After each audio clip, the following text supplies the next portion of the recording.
हाँ भाई, देखो ब्रीच ऑफ कॉन्ट्रैक्ट अपन ने कल समझा था। ब्रीच ऑफ कॉन्ट्रैक्ट बनना अपन ने स्टार्ट किया था, जो कि आपकी यूनिट नंबर 5 है। उसमें ब्रीच ऑफ कॉन्ट्रैक्ट अपन ने पढ़ा था कि दोनों पार्टी में से कोई भी एक पार्टी परफॉर्म करने से मना कर दे तो उसे ब्रीच ऑफ कॉन्ट्रैक्ट बोलते हैं। ब्रीच ऑफ कॉन्ट्रैक्ट दो तरीके से हो सकता है। अगर कॉन्ट्रैक्ट की परफॉर्मेंस की डेट से पहले मना कर दिया तो एंटीसिपेटरी ब्रीच ऑफ कॉन्ट्रैक्ट, और कॉन्ट्रैक्ट की डेट वाले दिन मना कर दिया तो actual breach of contract. Performance चालू करने से पहले मना कर दिया तो बिफोर द परफॉर्मेंस, और पूरी परफॉर्मेंस किए बिना बीच में छोड़ दी तो ड्यूरिंग द परफॉर्मेंस।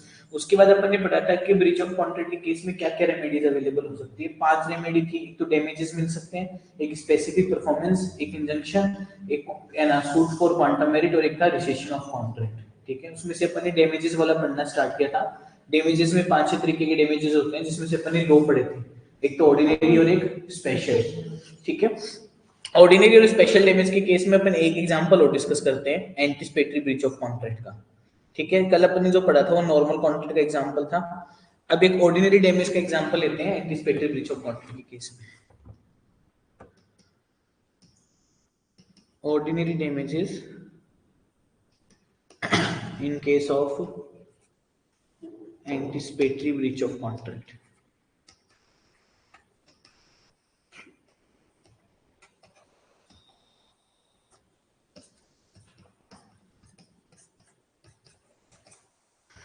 ठीक है, अब इसमें अलग अलग चीजें ले लेते हैं। डेट ऑफ कॉन्ट्रैक्ट 11 दिसंबर 2023। डेट ऑफ परफॉर्मेंस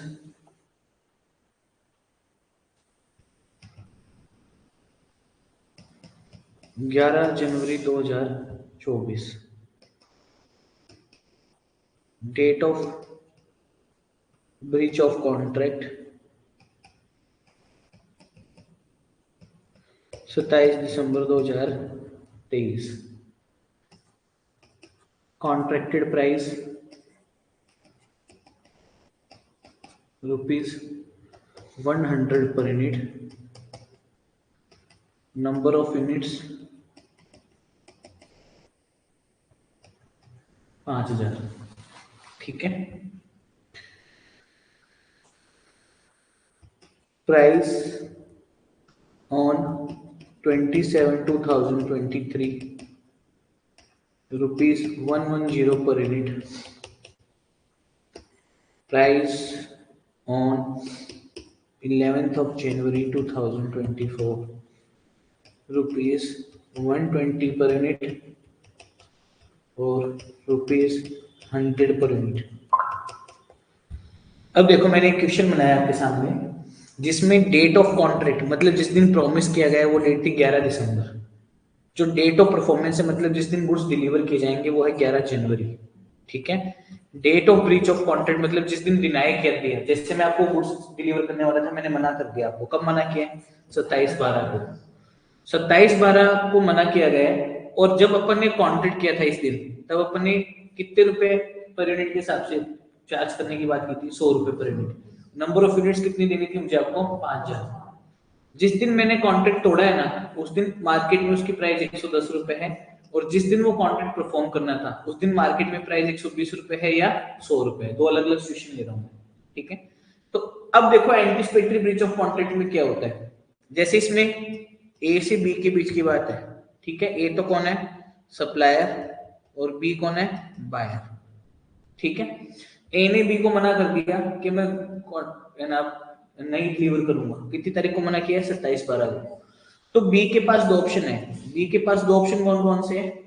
पहला option 1, cancel the contract on 27/12/2023, that is on date of breach of contract. जिस दिन कॉन्ट्रैक्ट ब्रीच किया गया है उसी दिन कॉन्ट्रैक्ट को कैंसिल कर दे और डैमेजेस क्लेम कर ले। तो इस दिन अगर वो करता है तो उसको कितने डैमेज मिलेंगे? 110 माइनस 100 इंटू 5000, कितने हो गए? 50,000 रुपीज। ठीक है, समझ गए? दूसरा ऑप्शन क्या है इसके पास? Option number 2, wait till the date of performance date of performance and cancel the contract on that date, उस डेट पर कॉन्ट्रैक्ट कैंसिल कर दे। तो मतलब किस दिन कैंसिल करेगा ये? 11/1/2024 पर। उस दिन दोनों सिचुएशन के हिसाब से देखें तो अलग अलग डैमेज मिल सकता है। सिचुएशन नंबर 1 की बात करें अपन, तो कितना डैमेज मिल सकता है इसको? 120 माइनस 100 इंटू 5000 कितना है? 1,00,000 रुपए। और सिचुएशन नंबर 2 में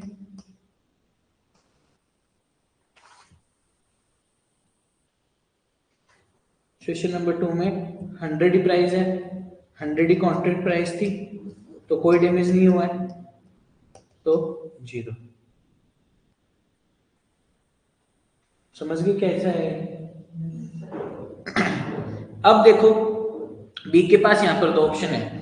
ये तो चलो ऑप्शन 2 का मैंने आपको ऑलरेडी दिखा दी प्राइस कितनी होगी, लेकिन इसको 27 तारीख को पता था कि आगे जाकर 11 तारीख को कितनी प्राइस रहेगी, नहीं पता। तो एक तो ये रिस्क है। दूसरा एक रिस्क और क्या है, इस डेट से इस डेट के बीच में, मतलब जिस दिन कॉन्ट्रैक्ट ब्रीच किया गया है और जिस दिन डेट ऑफ परफॉर्मेंस है, उसके बीच में अगर किसी कारण की वजह से कॉन्ट्रैक्ट जो है वो वॉइड कॉन्ट्रैक्ट में कन्वर्ट हो जाता है। जैसे कि एग्जांपल देता हूँ, जो प्रोडक्ट ए बी को सप्लाई करने वाला था ना, वो 1 जनवरी 2024 से गवर्नमेंट ने बैन कर दिया, तो 27/12 को अगर ये कॉन्ट्रैक्ट कैंसिल करता तब तो डैमेज ले लेता। 1/1/2024 को कॉन्ट्रैक्ट अभी भी जिंदा है। क्यों जिंदा है? क्योंकि बी ने कैंसिल नहीं किया है। ए ने मना कर दिया परफॉर्म करने से, लेकिन बी ने उसे कैंसिल नहीं माना है। वो बोल रहा है मैं तो डेट ऑफ परफॉर्मेंस तक वेट करूंगा। तो उस केस में 1/1/2024 को ऑटोमेटिकली कॉन्ट्रैक्ट क्या हो गया? वॉइड कॉन्ट्रैक्ट, सुपरवेनिंग इम्पॉसिबिलिटी लगने की वजह से। तो फिर बी को ए से कोई डैमेजेस लेने का राइट नहीं है। तो एंटीसिपेटरी ब्रीच ऑफ कॉन्ट्रैक्ट के केस में जो नॉन डिफॉल्टिंग पार्टी होती है, जिसकी कोई गलती नहीं है, उसके पास दो ऑप्शन है। या तो सेम डेट पर कॉन्ट्रैक्ट कैंसिल करके डैमेजेस ले ले, या डेट ऑफ परफॉर्मेंस तक का वेट करे, उस दिन कॉन्ट्रैक्ट को कैंसिल करके डैमेज ले। लेकिन रिस्क क्या है कि डेट ऑफ परफॉर्मेंस और date of breach of contract के बीच का जो पीरियड है, अगर उस दौरान किसी और कारण से कॉन्ट्रैक्ट ऑटोमेटिकली वॉइड हो गया, तो फिर कोई डैमेजेस रिवॉर्ड नहीं किए जाएंगे। क्लियर है? बात समझ में आ गई एकदम ध्यान से? चलो आगे चलते हैं। अब अपन ने दो डैमेज डिस्कस कर लिए, ऑर्डिनरी और स्पेशल। अब तीसरे डैमेज पे चलते हैं। डैमेजेस में कौन कौन से पॉइंट थे देखो। डैमेजेस में पहला पॉइंट था ऑर्डिनरी, हो गया है। दूसरा पॉइंट था स्पेशल, हो गया है। तीसरा पॉइंट था विंडिक्टिव, इसका एक नाम और है एग्जेम्पलरी। तो एक ही बात है, दोनों नाम याद करने में से आपको। विंडिक्टिव डैमेज जो है ना वो करते हैं, ये सिर्फ दो केसेस में अलाउड होता है। Breach of promise of marriage, शादी करने का वादा तोड़ना। एंड दूसरा किस में अलाउड होता है ये? Wrong dishonour of cheque by bank. Bank के द्वारा रॉन्ग चेक का डिसऑनर कर दिया गया। देखो breach of promise of promise लिख दिया मैंने गलती से, यहाँ पे मैरिज आएगा। शादी करने का वादा करके शादी ना करना, उस केस में। और चेक आपने बैंक को दिया था पेमेंट के लिए, जैसे मैंने आप मुझसे कोई पेमेंट मांगते हो 5 लाख रुपए का, ये वाला पॉइंट समझा देता हूँ पहले। आप मुझसे 5 लाख रुपए का पेमेंट मांगते हो, मैंने आपको 5 लाख रुपए का चेक काट कर दिया, मेरे बैंक अकाउंट में 5 लाख रुपए पड़े हैं मान लो। आप बैंक के पास गए अपने बैंक के थ्रू, मतलब जैसे मेरा अगर बैंक ईयू स्मॉल फाइनेंस है और आपका बैंक HDFC है, तो आप अपने बैंक को ले जाकर वो चेक दोगे। आपका बैंक आपकी तरफ से वो क्लियरिंग हाउस में लगाएगा, क्लियरिंग हाउस को पेमेंट मेरे बैंक से मांगेगा, मेरा बैंक मेरे अकाउंट से डिडक्ट करके क्लियरिंग हाउस को देगा, क्लियरिंग हाउस को पेमेंट HDFC बैंक को देगा, जो कि HDFC बैंक आपके अकाउंट में जमा कर देगा। ये प्रोसेस होती है। तो आपने HDFC बैंक के थ्रू पेमेंट के लिए लगाया वो चेक, जो जब चेक मेरे बैंक के पास आया ना, तो मेरे बैंक ने बिना किसी कारण के वो डिसऑनर कर दिया। डिसऑनर का मतलब समझते हो क्या? बाउंस कर दिया। तो अब जो मेरा चेक डिसऑनर हुआ है उसमें मेरी तो गलती है ही नहीं, मेरे बैंक अकाउंट में तो मेरे पैसे पड़े। तो यहाँ पर चेक डिसऑनर होने का मतलब क्या है? मेरी रेपुटेशन को लॉस होना, मानहानि। समझते हो क्या? किसी की गुडविल को डेंट पहुंचना, किसी के मान को, किसी के सम्मान को नुकसान पहुंचना, उसे मानहानि बोलते हैं। तो यहाँ पर मानहानि हुई है। कैसे? अगर ये तो चलो मेरा एग्जांपल ले रहा हूँ, मुकेश अंबानी चेक काट कर दिया आपको 5 लाख का और वो डिसऑनर हो जाए तो क्या मार्केट में इज्जत रह जाए मुकेश अंबानी? मुकेश अंबानी क्या दिवालिया होने जा रहे हैं? क्या रिलायंस लिमिटेड है गर्त में? क्या मुकेश अंबानी के पैसे छूटे हैं? फेल। एक टाइम तो रिलायंस नीचे, अगले दिन धप धप धप धप शेयर मार्केट में। समझ गए क्या? तो कितना बड़ा सिग्निफिकेंट लॉस हो सकता है। तो पहली बात तो wrong dishonour of by bank हुआ है ना, उसमें देखा जाएगा कि चेक किसका रॉन्ग डिसऑनर हुआ है। एक ऐसे व्यक्ति का गलती से बैंक ने चेक डिसऑनर कर दिया जिसका हर तीसरे महीने चेक डिसऑनर होता है, तो उसकी तो इज्जत पे क्या ही फर्क पड़ना है, आदत पड़ रही है उसको तो बेइज्जती करवाने की, तो उसको कम डैमेजेस दिया जाएगा। लेकिन अगर किसी ऐसे पर्सन का नुकसान हो गया जिसकी सिग्निफिकेंट फर्क पड़ा है, जिसकी गुडविल पर, जिसकी रेपुटेशन पर, जिसकी वैल्यू पर, तो उसको ज्यादा डैमेजेस दिया जाएगा। डैमेजेस कौन रिवॉर्ड करेगा? कोर्ट। आप कैलकुलेट कर सकते हो क्या मुकेश अंबानी की इज्जत को कितना नुकसान हुआ है? नहीं। तो वो कौन कैलकुलेट करके देगा? कोर्ट। इसका कोई स्पेसिफिक मेथड नहीं है, आप सिर्फ एक सिचुएशनल चीजों को देखते हुए एक एस्टिमेट अमाउंट दे सकते हो। वो एस्टिमेशन भी कोई लॉजिकल नहीं होता, सिर्फ एक, जैसे किसी का, जैसे कोई शहीद हो जाता है तो 5 लाख रुपए 10 लाख रुपए का रिवॉर्ड अनाउंस करती है ना सरकार उसके घर वालों को, तो उससे बेटा वापस आ जाएगा क्या उनका? वो रिकवरी है क्या उसकी? नहीं है, लेकिन वो थोड़ा हेल्पफुल हो जाएगा उनकी फैमिली के लिए, वो खर्च चलाने में, आगे किसी चीज को अगर उनको करना था तो उसमें उनको मदद मिल जाएगी, ये हो सकता है उसका। लेकिन वो रिकवरी नहीं है ना उसका, सेट ऑफ नहीं है ना उसका। कोई के मरने से 25 लाख रुपए की लाइफ इंश्योरेंस मिल गई उसको, तो वो 25 लाख रुपए का ही था क्या वो आदमी, या आदमी की कोई वैल्यू होती है? कोई वैल्यू नहीं होती ना। किसी किसी के लिए तो वो बहुत ही खास होता है और किसी किसी के लिए तो रोजमर्रा भलाई से। समझ गए मैं क्या बोलना चाह रहा हूँ? तो वो इरिप्लेसेबल चीज है। वैसे जो गुडविल होती है ना, किसी की मान जो होता है, जो रेपुटेशन होती है, उसमें कितना लॉस हुआ है इसको आप स्पेसिफिकली माप नहीं सकते कि 12,25,220 रुपए का लॉस हुआ है सर, इतनी गुडविल खराब होगी उसकी, ऐसे पता नहीं चल सकता। तो एक एस्टिमेटेड वैल्यू कोर्ट सिचुएशन को कंसिडर करते हुए देता है, इसीलिए दोनों डैमेज है ना सिर्फ कोर्ट के द्वारा डिसाइड किए जाते हैं, कोई और डिसाइड नहीं कर सकता। तो ये तो रॉन्ग डिसऑनर ऑफ चेक का एग्जांपल हो गया। दूसरी बात करते हैं breach of promise of marriage. आपने वो एक मूवी जरूर देखी होगी या सुनी होगी, शादी में जरूर आना। मूवी का नाम क्या था? वो गाना सुना है कि ठुकरा के मेरा प्यार मेरा इंतकाम देखेगी, वो मूवी है ये। इसमें क्या होता है, जो उस मूवी में हीरोइन है राजकुमार राव उसकी और जो उस मूवी में हीरोइन है कीर्ति खारवंदा, उन दोनों की शादी होती रहती है। तो कीर्ति खारवंदा की पढ़ाई के लिए उसने कोई एग्जाम दिया था जो कि क्लियर हो जाता है, और उसे आगे दूसरा एग्जाम देना था। प्री मेंस करके दो एग्जाम होते, तो प्री क्लियर हो गया था उसका, तो मेंस के लिए उसको जाना था बाहर। तो वो शादी का मंडप में आए बिना ही चली गई वहां से। तो इसकी वजह से जो इसमें डैमेज दिखाया गया है ना, किसको? जो राजकुमार राव उसको और उसकी फैमिली को। कीर्ति खारबंदा की फैमिली ने उनके ऊपर बिना मतलब में दहेज का आरोप लगा के पैसे ऐंठ लिए, उसके पिताजी को हार्ट अटैक आ गया, वो डिप्रेशन में चला गया। फिर वो इंतकाम लेने के लिए आईएएस ऑफिसर बन के आता है ना, कलेक्टर बन के आता है, देखिए ये मूवी है ना। तो वो मूवी के अंदर जो नुकसान है उसको कैलकुलेट करो जरा। उसके पिताजी को हार्ट अटैक आया, 20,25,000 रुपए लगेंगे, 25 लाख रुपए लगेंगे उसके, कैलकुलेट कर सकते हो। बोले सर हार्ट को अंदर 10% के करीब डैमेज हुआ है, 10% का हार्ट 20 1 लाख रुपए का आता है। कोई कैलकुलेट कर सकता है ऐसा? जो इमोशनल डैमेज हुआ है उसको, डिप्रेशन, इमोशनल डैमेज, उसकी फैमिली को जो डेंट पहुंचे, उनकी रेपुटेशन को जो मार्केट में लॉस मिला होगा, वो कैलकुलेट करके बताओ कितना होता है? 1,15 लाख रुपए के आसपास आ रहेगा। कोई कैलकुलेशन नहीं है ना, इसलिए court will decide the damages. तो शादी के वादे को तोड़ना और रॉन्ग चेक का डिसऑनर होना बैंक के द्वारा, इन दोनों केसेस में क्योंकि गुडविल, रेपुटेशन, इमोशनल डैमेज, ये सारी चीजें इन्वॉल्व होती हैं, इसीलिए the calculations will be done by the court that what damages should be allowed in the breach of these two cases. Clear है? समझ में आ गई बात? चलो आगे चलते हैं। चौथा कौन सा है? नॉमिनल।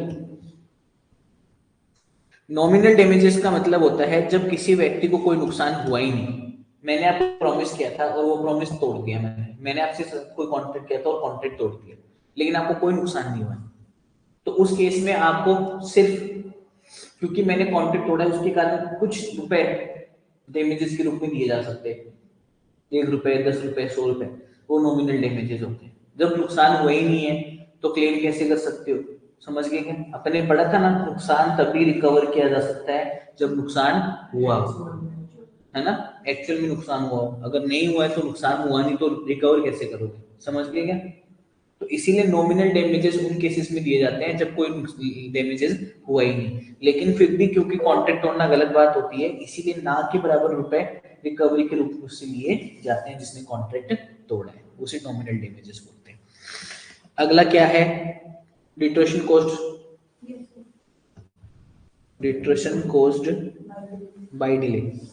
अब इसका देखो क्या मतलब होता है, अगर मान लो कोई, अपने बीच में एक एग्जांपल ले लेता हूँ, मान लो मैं मुंबई रहता हूँ और आप मान लो झुंझुनू रहते हो। कौन रहता है मुंबई? मैं। और झुंझुनू कौन रहता हो? आप। मैंने आपको कोई गुड्स मुंबई से झुंझुनू भेजा है, तो ऐसा तो है नहीं कोई मेरे पास कोई बाहुबली टाइप का आदमी जो मुंबई से उठा के झुंझुनू दे जाएगा, ट्रांसपोर्ट के थ्रू आएगा। तो ये गुड्स लेकर आने की जिम्मेदारी किसकी होती है? ट्रांसपोर्ट की।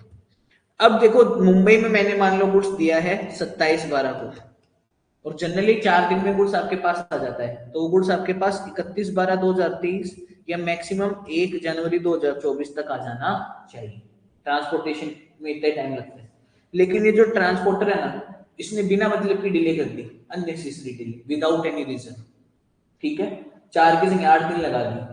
अब वो गुड्स रास्ते में पड़ा रह गया, तो या तो गुड्स खराब हो गया, ठीक है, डिले की वजह से या तो आपका गुड्स डिस्ट्रॉय हो गया, खराब हो गया, या फिर आपके हाथ से कोई कॉन्ट्रैक्ट या आपके हाथ से कोई प्रॉफिट कमाने का मौका चला गया।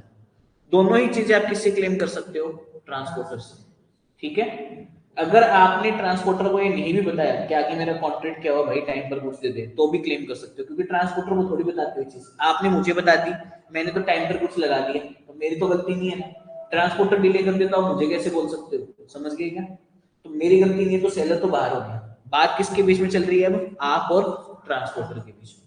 तो डिटोरेशन कॉस्ट बाय डिले का जो डैमेज है ना, वो बायर किससे रिकवर कर सकता है? ट्रांसपोर्टर से। एक दूसरा जो रिकवरी होगी ना, उसमें आप दो चीजों की रिकवरी कर सकते हो।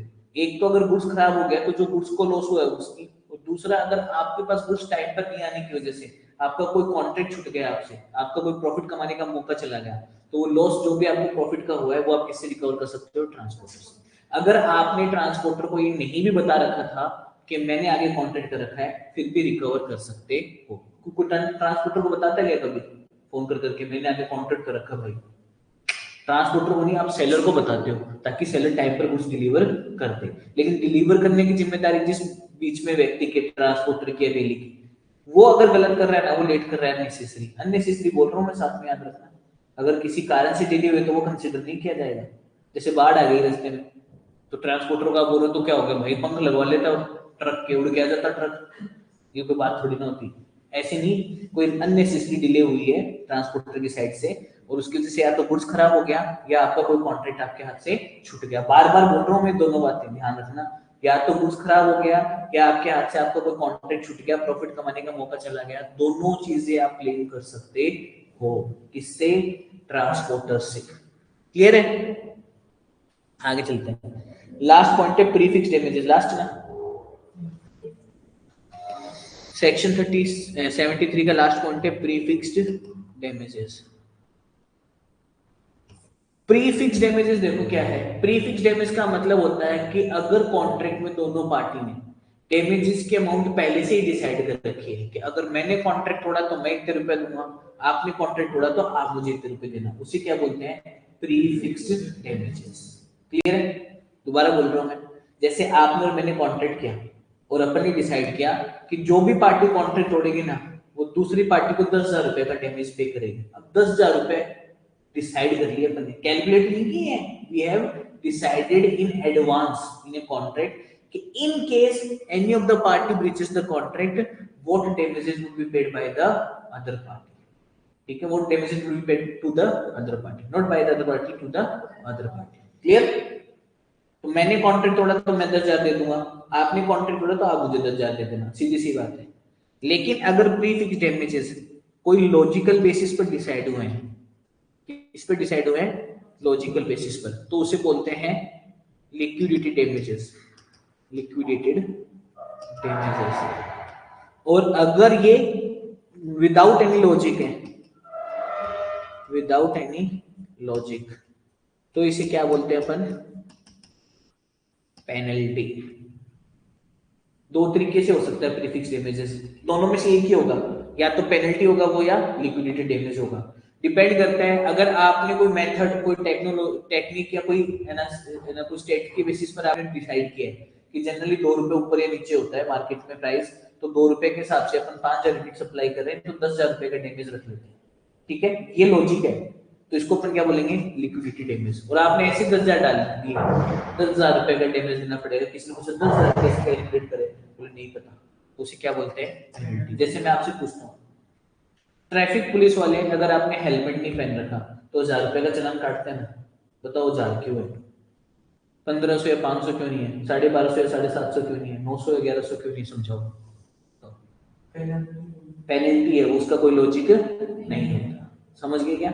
1,000 रुपए जैसे उनको जार डाल दिए उन्होंने, अब जिसने बनाया है वो कानून, उससे पूछना पड़ेगा भाई तेरे मन में 1,000 ही क्यों है, तो वो भी ये बोलेगा कि 1,000 रुपए एक रेंज नॉर्मल सी थी तो डाल दी मैंने, उसके पास कोई लॉजिक नहीं है 1,000 रुपए डालने का, उसको पूछ रहे 1,100 क्यों नहीं डाले या 900 क्यों नहीं डाले, तो कोई लॉजिक नहीं है इसका। तो विदाउट एनी लॉजिक जब आप कोई डैमेजेस डिसाइड कर लो ना पहले से, तो prefix damages decided without any logic is penalty, prefix damages decided with some logic और with some calculation is called liquidity damage. Exact तो ये भी नहीं कैलकुलेट कर सकता कोई, आगे फ्यूचर देख सकते हो कि आपके कल क्या होगा, नहीं ना, तो कल क्या पता आप लोग पढ़ करके मैं सबको मुर्गा बना दूं, ऐसा भी तो हो सकता है, नहीं होगा क्या ऐसा, इतना तो देख पा रहे हो।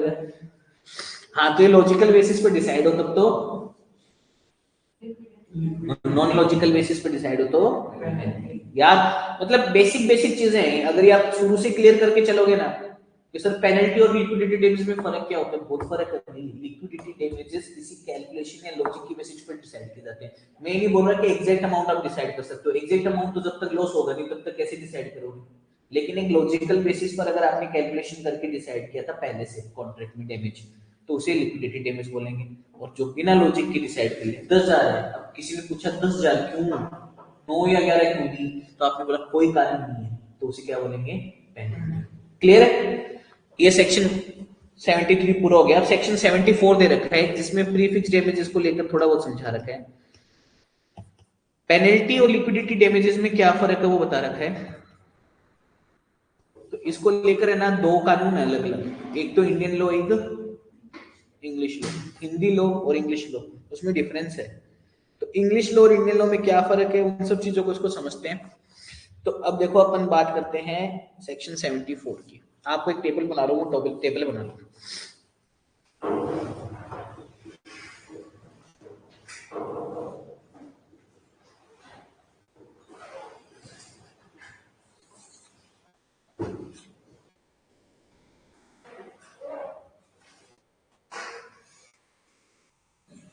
मेरी देखो राइटिंग थोड़ी सी माशाल्लाह ही है, तो किसी को समझ नहीं आए तो थोड़ा सा प्लीज संभाल लेना, ठीक है ना। माशाल्लाह माशाल्लाह राइटिंग एकदम।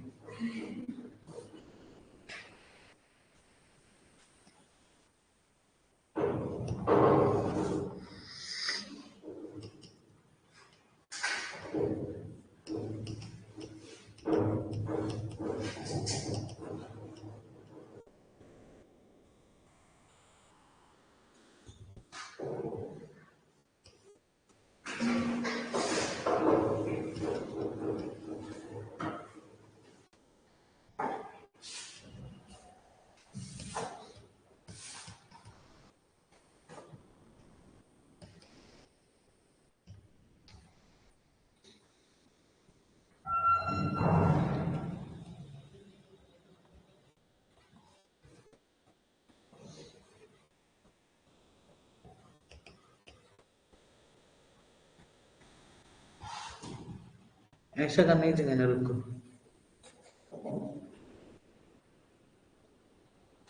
इससे तो क्या बहुत स्पेस ले लेंगे।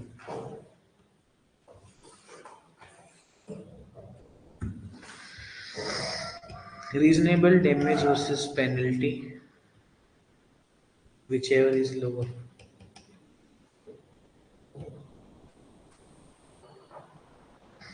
Reasonable damage versus liquidity damage, whichever is lower.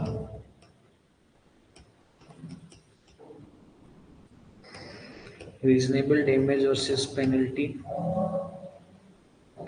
whichever is lower.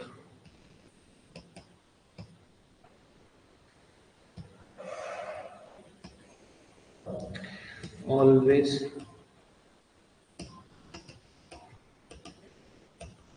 liquidity damages. RD equals to reasonable damages,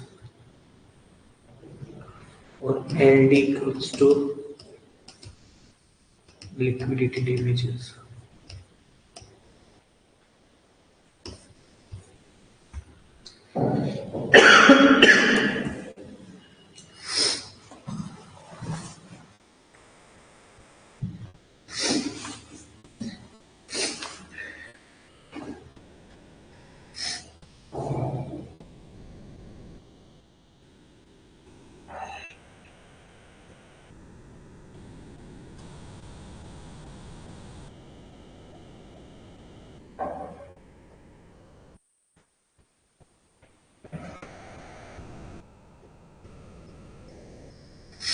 लिख लिया क्या?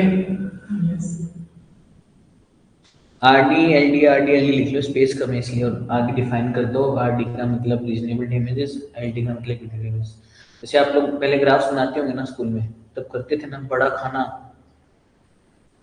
इक्वल्स टू 2, बड़ा खाना इक्वल्स टू 4, ऐसे 2 खाने होते हैं ना, तो इसको अपन ने कितना माना और इसको कितना माना करते थे ना। यहाँ पर जैसे 0 2, इधर 0 4, तो मानते थे ना, हियर करके लिखते थे अपन, हियर। वैसे x एक्सिस पर box equals to 2, y axis पर बॉक्स इक्वल्स टू 4, ऐसे करके वो चीज है। तो देखो यहाँ पर अपन समझ लेते हैं इसको, जरा सा वापस लिख लेना बाद में जिसने लिखा है। पेनल्टी के केस में ना, जो पेनल्टी का केस है, किसका केस है? पेनल्टी का केस में। पेनल्टी के केस में इंडियन लॉ चाहे इंग्लिश लॉ, इसमें कोई फर्क नहीं है, दोनों सेम बात बोलते हैं। जो भी रीजनेबल डैमेज होगा ना, उसको पेनल्टी से कंपेयर करेंगे, और दोनों में से जो भी कम होगा वो अलाउ कर देंगे। Reasonable damage versus penalty, which ever is lower. Reasonable damage versus penalty, which ever is lower, दोनों सेम बात बोल रहे हैं ना, चाहे इंडियन लॉ हो चाहे इंग्लिश लॉ।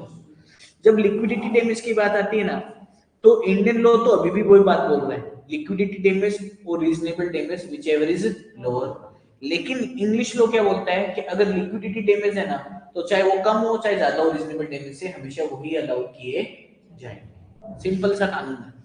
भारतीय कानून के मुताबिक पेनल्टी हो चाहे लिक्विडिटी डैमेज हो, दोनों में से कोई भी हो, उसको रीजनेबल डैमेज से कंपेयर करके जो भी कम होगा वो अलाउ किया जाएगा। लेकिन इंग्लिश लॉ के मुताबिक पेनल्टी के केस में तो रीजनेबल डैमेज और पेनल्टी से कम अलाउड होगा, और लिक्विडिटी डैमेज के केस में हमेशा लिक्विडिटी डैमेज अलाउड होगा, चाहे वो रीजनेबल डैमेज से कम हो, चाहे बराबर हो, चाहे ज्यादा हो। अब मैं आपको एक इसका क्वेश्चन करा रहा हूं, वो क्वेश्चन कर लो फटाफट।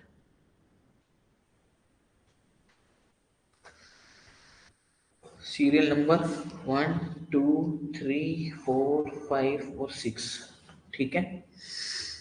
रीजनेबल डैमेजेस,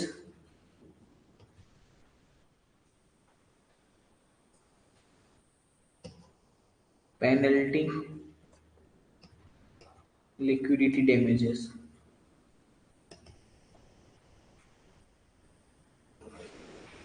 ठीक है, उसके बाद इंडियन लॉ और इंग्लिश लॉ। एक क्वेश्चन है ये जो आपको अभी सॉल्व करना है।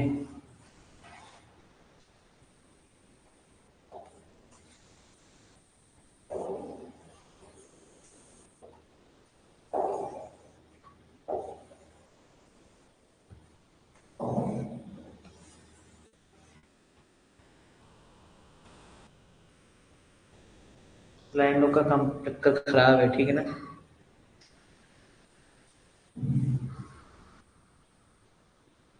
अब देखो, रीजनेबल डैमेज मान लो इसमें 1 लाख है, इसमें 2 लाख है, इसमें 50,000 है, इसमें 2,50,000 है, इसमें 1.5 लाख है, और इसमें 1,25,000 है।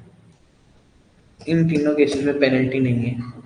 इस केस में पेनल्टी मान लो 1 लाख है, इस केस में पेनल्टी मान लो 2,50,000 है, इस केस में पेनल्टी मान लो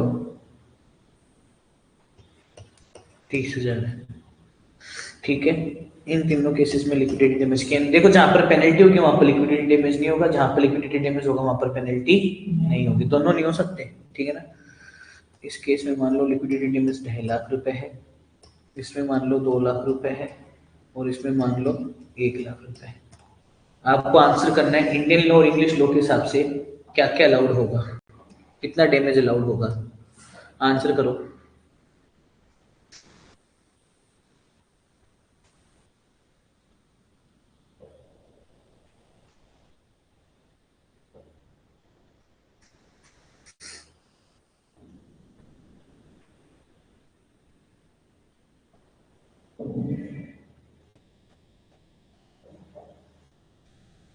पहले इंडियन लॉ के हिसाब से सारे आंसर कर लो, फिर इंग्लिश लॉ के हिसाब से करना, उससे इजी रहेगा थोड़ा, या जैसे आप करना चाहो, आना चाहिए बस।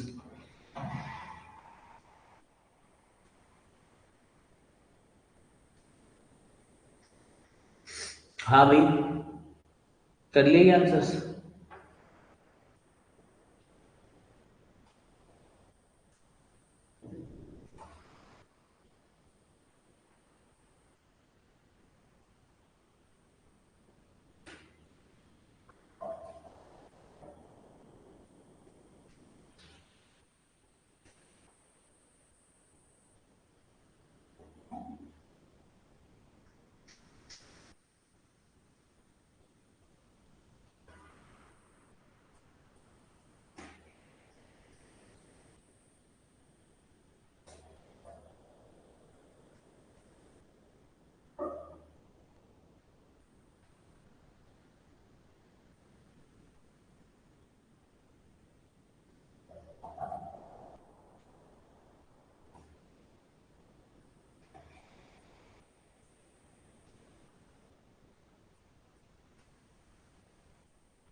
हाँ भाई, कर लिया क्या? चलो इंडियन लॉ के आंसर्स करते हैं। देखो इंडियन लॉ में तो सिंपल सा है, इसको इससे कंपेयर करके विच एवर लोअर, इसको इससे कंपेयर करके विच एवर इज लोअर, तो इसमें बराबर है तो 1 लाख रुपए आ जाएंगे। ठीक है, इसमें आएंगे 2 लाख, इसमें आएंगे 30,000, इसमें आएंगे बराबर है तो 2.5 लाख रुपए आ जाएंगे, कोई फर्क नहीं पड़ता। 1,50,000, 1 लाख। किसके किसके आंसर ये सही है? कैसे सही है क्या सबके? और आपके अमाउंट नहीं लिखी, तो अमाउंट तो लिखनी, और क्या करना है इसमें? आपने खाली ऐसे लिख लिया है कि अलाउड होगा, सही है ये इसके हिसाब से? सही है ना। अब इधर आते हैं इसमें विच एवर इज लोअर, तो तीनों आंसर सेम होंगे। इसमें हमेशा लिक्विडिटी डैमेज अलाउड होगा, तो बिना देखे लिक्विडिटी डैमेज लिख दो।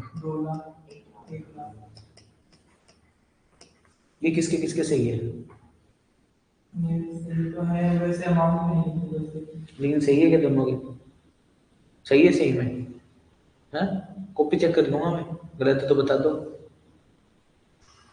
तो लिखना तो है, तो और क्या करना है? एक एग्जांपल और दे रहा हूँ करने के लिए, कल करके लाना होगा। लिखने के लिए तो दिया है मैंने, घूमने के लिए थोड़ी दिया है। सिचुएशन इंडियन लॉ के हिसाब से आंसर करना है, इंग्लिश लॉ के हिसाब से आंसर करना है, इंडियन लॉ के हिसाब से आंसर करना है, इंग्लिश लॉ के हिसाब से आंसर करना है, इंग्लिश लॉ के हिसाब से आंसर करना है, और इंडियन लॉ के हिसाब से आंसर करना है। ये 6 सिचुएशन दे रहा हूँ मैं आपको, इसके हिसाब से आंसर करना है। ठीक है, पेनल्टी, रीजनेबल डैमेज और लिक्विडिटी डैमेज, और यहाँ पर आपका आंसर आएगा, ये आपको करना है। ठीक है, ऐसे बनाना आपको सॉरी 2,50,000 रुपए की पेनल्टी है, रीजनेबल डैमेज 2 लाख रुपए है, इस केस में लिक्विडिटी डैमेज है नहीं। इसमें पेनल्टी 2 लाख रुपए की है, रीजनेबल डैमेज 1,50,000 रुपए है, लिक्विडिटी डैमेज है नहीं इसमें। इसमें 2 लाख रुपए का रीजनेबल डैमेज है और 2,20,000 रुपए का लिक्विडिटी डैमेज है, पेनल्टी है नहीं इसमें। इसके अंदर पेनल्टी नहीं है, लिक्विडिटी डैमेज है, रीजनेबल डैमेज है 2,50,000 रुपए, और रीजनेबल लिक्विडिटी डैमेज है 2,25,000 रुपए। ठीक है। इसके केस में पेनल्टी नहीं है, रीजनेबल डैमेज है 2 लाख रुपए और लिक्विडिटी डैमेज है 2,10,000 रुपए, ठीक है। इस केस में पेनल्टी नहीं है, रीजनेबल डैमेज है 1,50,000 रुपए और लिक्विडिटी डैमेज है 1,35,000 रुपए, ठीक है। आपको फाइंड आउट करना है और साथ में कारण भी लिखना है, आंसर, ठीक है। ये आपका होमवर्क है, ये करके लाना सब, ठीक है। अभी मैं क्लास एंड कर रहा हूँ, इसके आगे अपन कल पढ़ेंगे। यहाँ पर आपका डैमेजेस का टॉपिक कंप्लीट होता है। अब अपने खाली अदर रेमेडीज जो अवेलेबल होती है वो बाकी है, suit for specific performance, suit for injunction, recession of contract and suit upon quantum merit. कल मैं पूरा करवा दूंगा आपको, ठीक है ना। कल मिलते हैं, बाय एवरीवन।